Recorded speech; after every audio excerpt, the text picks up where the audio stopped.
కడపలో జరుగుతున్న మహానాడు కార్యక్రమానికి రాష్ట్ర వ్యాప్తంగా పార్టీ శ్రేణులు తరలి వెళ్తున్నారు. ఇందులో భాగంగా నంద్యాల నుంచి సుమారు 10,000 మంది టీడీపీ కార్యకర్తలు హాజరవుతారని టీడీపీ నేత ఫిరోజ్ అన్నారు. కార్యకర్తలందరికీ భోజన సదుపాయం కల్పించినట్లు ఆయన తెలిపారు. మహానాడు కార్యక్రమం కోసం ప్రత్యేక బస్సులు ఏర్పాటు చేశామన్న ఆయన కార్యక్రమంలో పాల్గొనేందుకు వచ్చిన కార్యకర్తలకు కృతజ్ఞతలు తెలిపారు.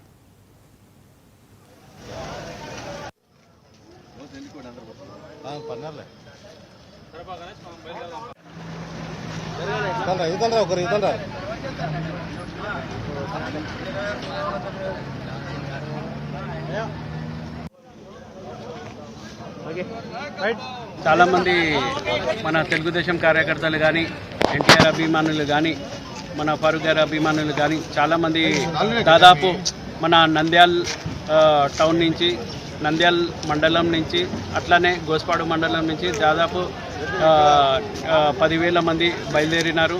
ఇక్కడ మన మార్కెట్ యార్డ్లో మనం టిఫిన్ ఏర్పాట్లు కూడా చేశాము.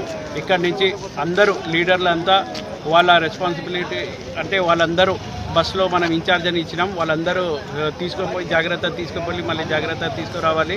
దానికోసం వాళ్ళ ప్రతి ఒక్కళ్ళ ఫోన్ నెంబర్ మేము రాసుకుంటున్నాం. ఎవరెవరు ఎక్కినారో మళ్ళీ వాళ్ళు క్షేమంగా రిటర్న్ రావాలని కోరుకుంటూ, అట్లానే ఈ తెలుగుదేశం కార్యకర్తలందరికీ ధన్యవాదాలు తెలుస్తున్నాను. ఈ కార్యక్రమాన్ని మనం అంతా విజయవంతం చేయాలని కోరుకుంటూ, మనం ఈ మహానాడుని సక్సెస్ఫుల్ చేసినందుకు తెలుగుదేశం కార్యకర్తలందరికీ నమస్కారం.